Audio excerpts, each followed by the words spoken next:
Cavalcade of America.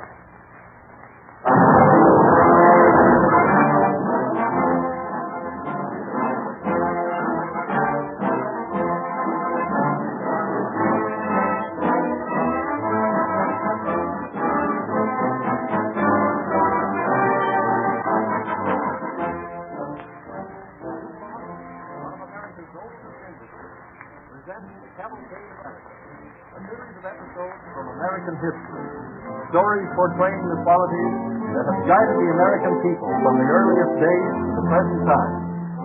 A group of distinguished educators, prominent in the American Historical Association, has cooperated to achieve the spirit of historical accuracy. It is the hope of DuPont that these human dramas will help perpetuate the finest traditions of American life, because these same traditions of service, courage, and hope have always played a vital part in the progress of DuPont. And today, the research chemists of DuPont Laboratories are carrying on in the same spirit, discovering and creating useful products so that the American people may have better things for better living. From time to time in these programs, our cast will be headed by a notable figure of the stage or screen. Tonight, as this series is inaugurated, it is fitting, we think, that our first great actor should be that distinguished gentleman of the theater, Walter Hampton. You will hear him in each of the two episodes that follow. In the first, as Master Bradford, and in the second, as our South Dakota farmer.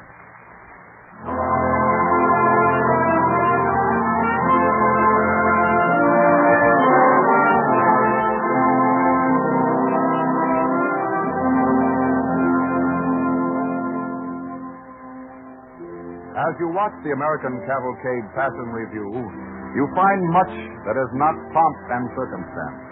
A certain doggedness and perseverance, a willingness to stick it out at all costs, is the most distinguished attribute of the American. Let us turn the pages of history to the spring of 1621, to the Pilgrim settlement of Plymouth, Massachusetts. There we find a little group of men and women who have been gathered together by special order of the leader, Master Bradford. In one corner, a young woman and a young man have drawn a little apart from the rest. Why has Master Bradford called us together, do you suppose, Master Winslow? When I first heard the sound of the drum, I feared it might be Indians. I rushed to snatch Peregrine from her cradle. If there were danger of an attack, Mrs. White, you wouldn't see Captain Standish resting calmly with his musket, I warrant. Good Master Bradford looks stern and sad. Little enough to make him smile these days. He grieves for his wife, poor Mrs. Dorothy. It was tragic, her drowning. 2 weeks after they landed on these shores. Quiet. Quiet, please, for Master Bradford. Quiet, I pray thee. My friends, I have called you from your task this morning to seek a message which will shape the future of Plymouth settlement. For 4 months, the good ship Mayflower has lain at anchor, unable to return to England by reason of the fearful storm and the mortal plague that took off many of its crew. But this morning her master tells me that, God willing, he will sail 4 days hence. You came to the New World with high hopes. Your faith has been sorely tested these winter months, but 51 remain of the 102 who came here. Many of you have lost those who were nearest and dearest. If you desire to return, go back to the soft seas of old England, we who are in command will not try to hold you, for God alone knows what awaits us here. Weigh your choice well, for once the Mayflower sails, there is no returning for anyone. I have spoken my message. Well, Master Winslow. Well, Mrs. White? Master Bradford's news seems to have pleased you. Why not? What is there for me here? I'm no tiller of the soil. I've tried my best. I covered a more adventurous life. Is this not a mighty venture? Nay, this is but hardship in a rude wilderness. Surely you will return to Mrs. White. What is there here for you? You've suffered much and buried your husband here. And born my child here, remember? Born as the Mayflower near these shores. Then for the sake of that child, you should return to England. This is no country in which to bring up a girl. What chance has a child in this wilderness? Scarcely enough to eat. Soon is coming. Soon will be time for planting.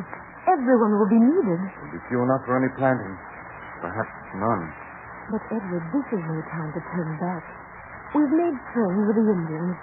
They've promised to show us how to plant their maize. Soon we'll have a harvest. You have a gallant spirit, Susanna, but you're wrong. The Indians have promised, but they won't help us. I'll leave you to think over what I've said. And why are you so interested in my going, Master Winslow? Because I can't bear to leave you in this wilderness. I love you, Susanna. For these many months, I've thought of you, longed to take you away from this desolation. Master Winslow, I admire and respect you. Once I thought I almost loved you.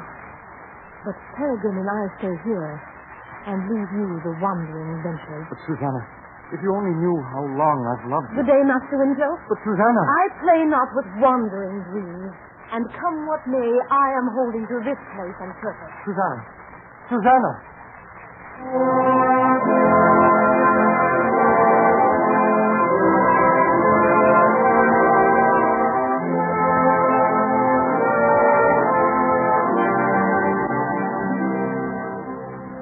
On the 5th day of April, 1621, the colonists of Plymouth again assembled. This time, not in the rude little meeting house, but on the rocky shore of Plymouth Harbor. All eyes are turned eastward to where the Mayflower rides at anchor, ready to set sail.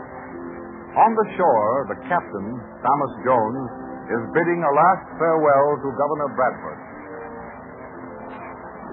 Well, sir, the tide will be turning straightway. I must soon be pushing off. We'll miss you, Captain Jones. I hate to go and leave you all stranded here, sir, in this God-forsaken country. The only countries that God forsakes, Captain, are those whose people have forsaken him. Think you any will leave with me? That young fellow, Winslow, standing by the cliff. Yes? He might go. He's no stomach for grubbing earth. He'd sooner be a sailor like yourself. Mary, with only half a crew and some of them not fit to stand, I could straightway put more hands to the rope. We need more hands ourselves. There's spring planting ahead. Only today a messenger came from the north with seed and promise of aid. My heart is grateful, and I still dare hope that none will leave. Mayhap 'tis folly, but already I'm proud of our little settlement in the New World, and I must like to see anyone turn back. I know. Like deserting a ship. Well, if you have any to make the passage, I hope they'll hasten. Winslow still seems undecided. He and God must choose his part. I'll row to the ship and watch for your signal to sail. I'll fire a musket. But first, I must give our people every chance to decide. Well, good hope, sir. I trust the next few months will be easy. Master Jones? Yes? Just a moment, if you please. Why, surely, Mrs. White. Have you and your little baby decided to be our passengers? Oh, no, Master Jones. I'm not leaving. But I have a little packet for my dearest friend in London. Would it be too much to ask you to take it for me? It's all superscribed. I will bear it safely, Mrs. White, never fear. And now I must haste and weigh anchor while the tide is right. Now, Godspeed. Godspeed. Godspeed, good master. All right. Push off, boys.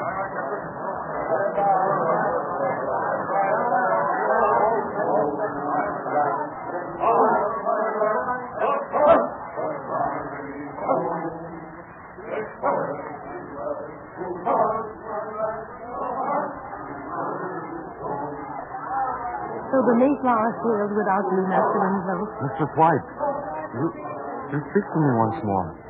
Since that day at the meeting house when Master Bradford broke the news of the Mayflower leaving, you've scarce bade me good morning. Oh, I beseech you, Master Winslow. I was angry. Angry because you were leaving. What made you change your purpose? It was Master Bradford talking with the master of the ship. He said, I mislike to see anyone turn back. And Master Jones replied, aye, it would be like deserting a ship. But I see it now. Oh, Edward, I too. I want to press on and make a new life here. Susanna, might we not press on together? Master Winslow, take care, there are many people here. They give no heed to us. Their eyes are fixed on the Mayflower. Susanna, Elder Brewster has led the burial service over many of our number. But the marriage service never. women of Plymouth. Mr. Dudley was about to speak. Our good friend, the master, is at this moment boarding the ship. All sails are set. A sign from me, and the Mayflower will weigh anchor and turn her course for England. Before I give that sign, let me ask you all once more, for the last time, do any of you wish to return? Not too late to change your mind? One word? The last chance, Edward. I've made my choice, Susanna. Then I give the Mayflower the sign to sail.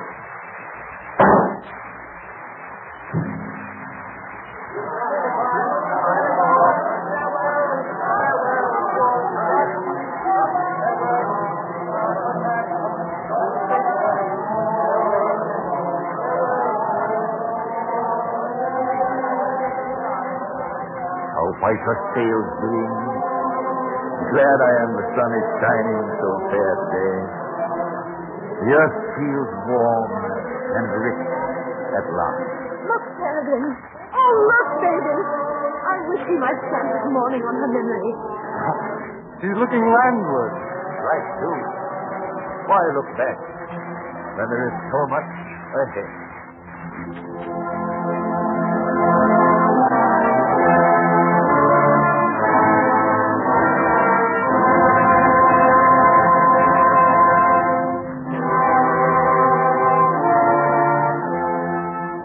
That fateful day, the Pilgrims made their choice and flung defiance at the dark forests of New England. Their will to carry on became a cornerstone of American character, and from such people came the power to conquer a continent.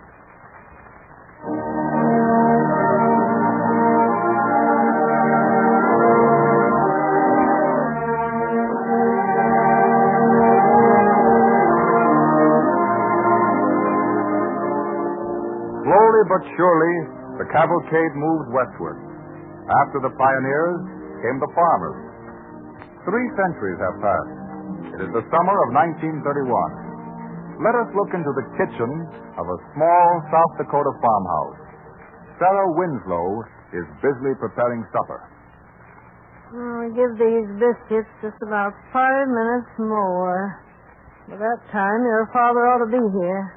Mom, Yes, man? well, this is July. Anybody who's been canning tomatoes over a hot stove all day don't have to be told that. College opens in September. September 24th, the catalog says. What's the chances, do you think, of my getting to go? Oh, it's too early to say yet, son. The summer's started out good. Crops are pretty promising. If nothing happens, I guess your father will be in a position to spare you in the fall. Take on a hired hand in your place. I won't ask for a suit from Dad. With what I've saved and what I can earn, I'll get along fine, Mom. Well, we'll see. I don't want to make any promises like we did last summer and then have to break them. Gosh, what a summer that was. Not a drop of rain for 17 long weeks. I can't even bear to think about it. Waking up morning after morning. See that sun like a great ball of copper. And the crops drying up, shriveling, shrieking for water. Yeah. Oh. That's the worst of farming. You work and you worry and you break your back for months. And then along comes a drought or a freeze or a flood or maybe some kind of a blight. And where are you? You're worse off than when you started. I know. And yet we keep on farming just the same. I'm not so sure that I will. When I finish college, I might get myself a job in... Your family have been farmers for generations, Ned Winslow. And I guess you're not going to give it up for any white-collar city job. Why, your great... I don't know quite how many greats it was, but your grandfather was one of the first white men to plant corn in this country. The Indians showed him how. Yeah, Mom. And his descendants have been planting corn ever since. To be burned up by the sun, or rotted by rain, or eaten up by pests. What's this you're saying about pests? Your son was just getting in practice for the college debating team, that's all. Oh, meanwhile, life is not my biscuits to bring for Chris. Well, as a matter of fact... Now, you two get your hands and faces washed, and I'll have things dished up in a jiffy. Oh, hold on. Wait a minute, Father. What's the matter? Why, you've got a couple of grasshoppers on your coat, see? Oh, don't brush them off in here. Go outside. I don't want the nasty things to start hopping around my kitchen. Hey, there's an awful lot of grasshoppers around lately. Just the last 2 days. Have you noticed? Yes. Picked half a dozen of them off my cucumber vines this morning.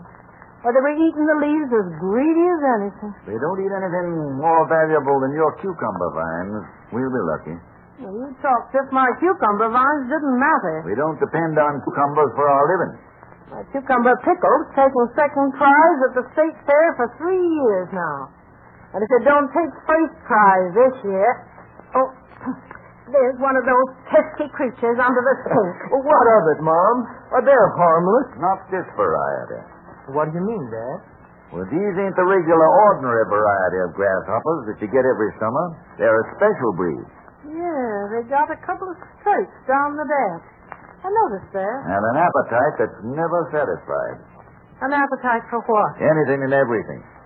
Tad Sunderland was telling me today they had the same thing in Colorado one summer, about 10 years ago. When they got through devouring the crops, he even hit the binder line. Oh, Father, I can't believe it. If you don't mind holding supper up for a few minutes, Mother, I'd like to put in a phone call. Well, everything will get cold. Couldn't it wait till after supper? I want to get hold of the county agent and ask him what to do about these grasshoppers. Well, is there anything you can do? Tad tells me they use poison for them in Colorado. Poison? They made up some kind of mash and mixed arsenic with it and spread it around their field. Nice job for a hot July day. You dish things up and get started.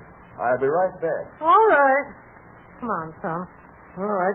I see you got cucumber pickle on the table, Mom. We always have cucumber pickles with cold ham. You may not next season, according to Dad. With these grasshoppers, I mean. No, I'll protect the cucumber vines. Don't you worry. I'll cover them over so the grasshoppers don't see them. The green color that attracts them. Oh, the grasshoppers will probably all be gone anyway in a little while. Dad's an awful alarmist. Always expecting the worst.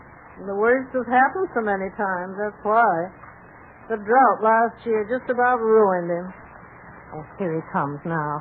Ned, don't say anything to him this evening about college. He's not in the mood to talk about it, I can see. Yeah. Well, Father, what did he say? Seems just about every farmer in the country's calling him all of a sudden to find out how we're going to fight the grasshopper plague.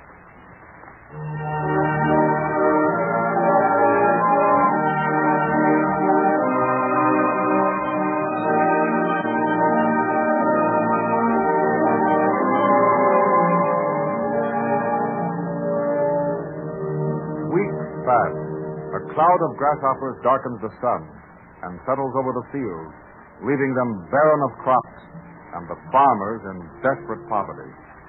Finally, one hot August afternoon, we find Sarah in her kitchen.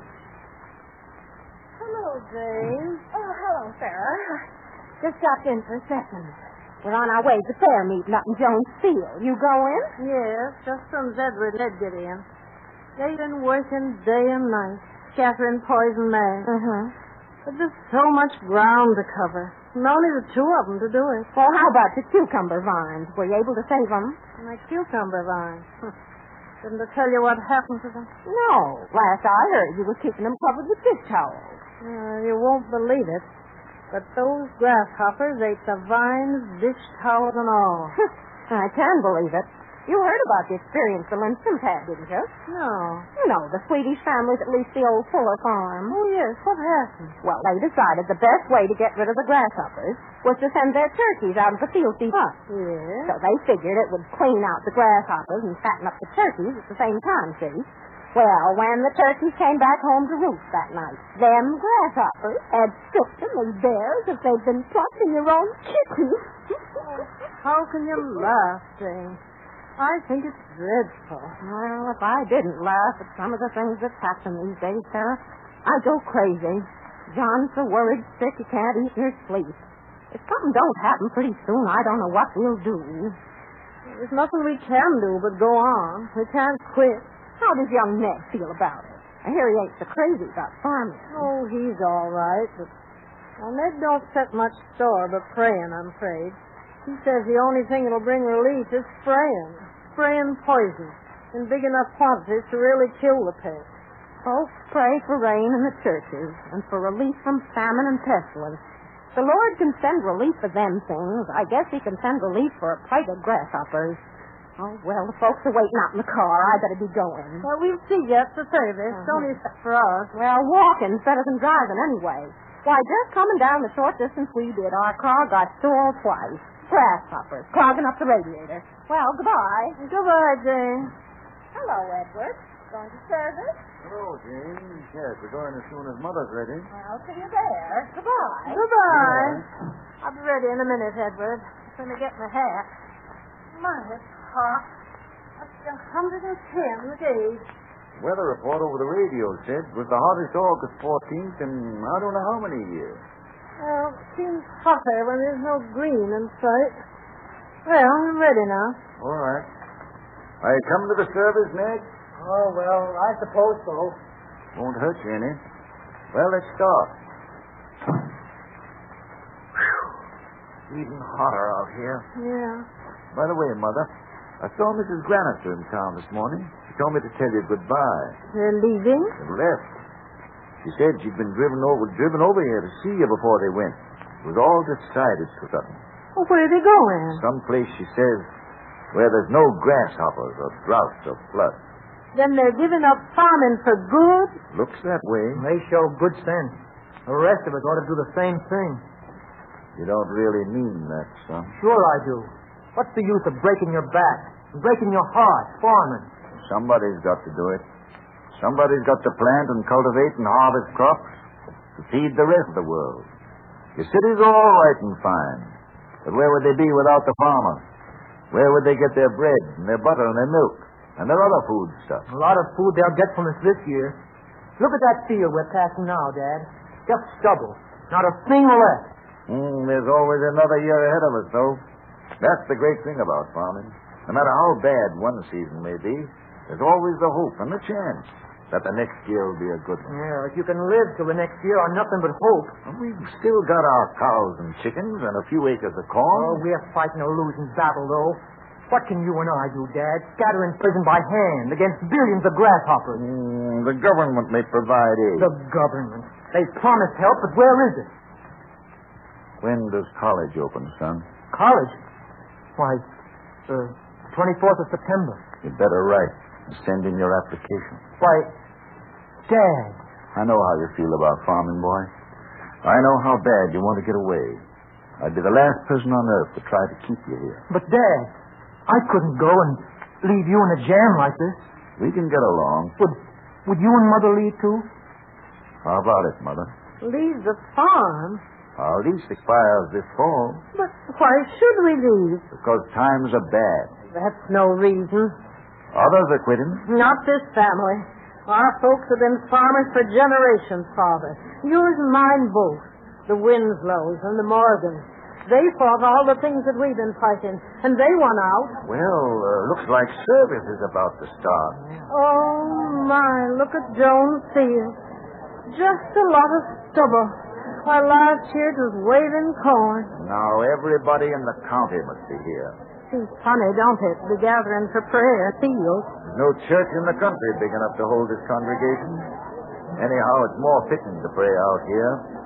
It's our fields that's been laid waste after all. Farmers do have courage. Look, the minister's standing in front of that great wooden cross. Let's stop here where we can see it. All right, we can hear just as well here. Oh, there's poor Mrs. Nordquist. She's crying. Can't blame her. She lost her whole crop. She's only been out here 2 years. Oh, I must speak to her after the service.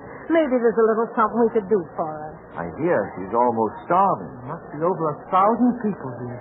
And everyone dog-tired from fighting grasshoppers. You know, it's funny. A lot of them are worse off than we are. But somehow they don't look rich.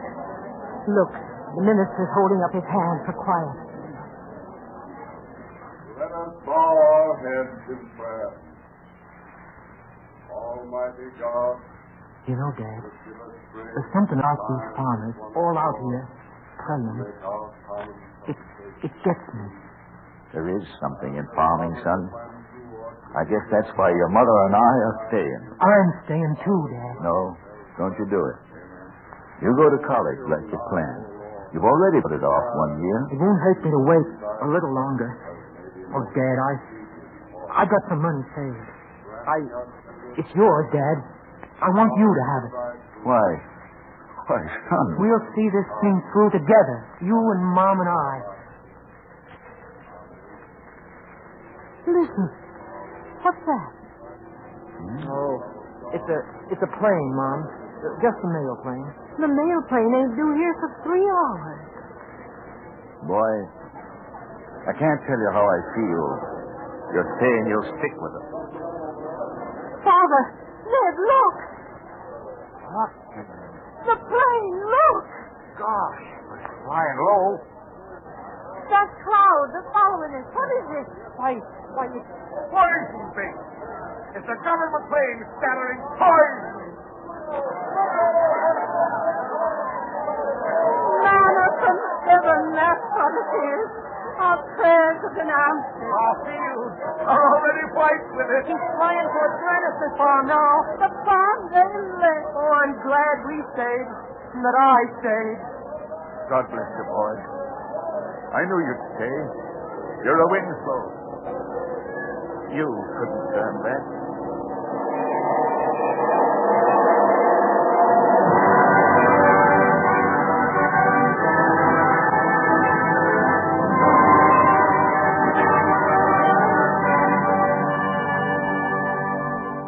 No turning back. The will to carry on. The refusal to give in. This quality has helped shape the course of American history from the days of the Pilgrims to the present day. People whose names find no important place in history's pages, who quietly did their job and asked no credit, no glory. We salute them, heroes of the American Cavalcade.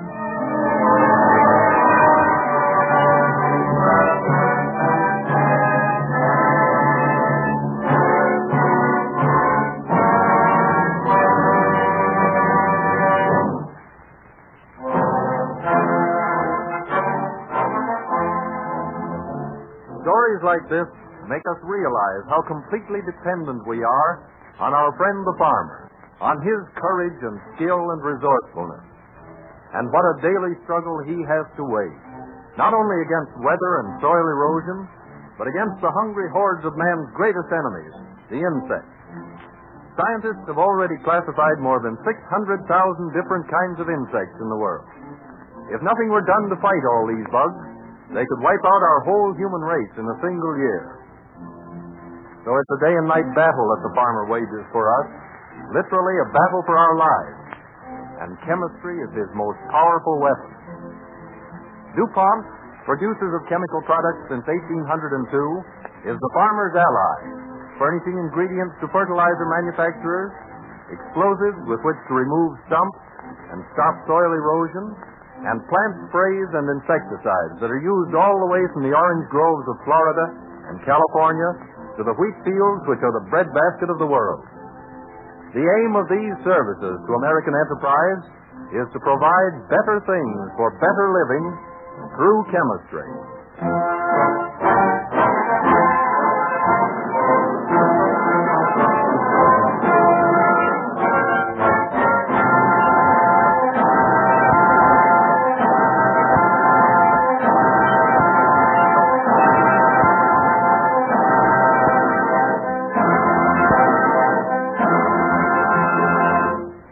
The leading parts in this evening's episodes, which you have just heard, were played by that distinguished American actor, Walter Hampton.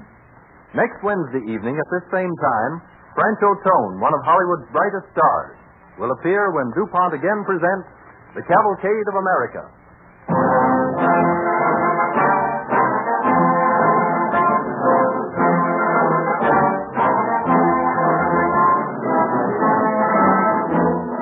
This is the Columbia Broadcasting System.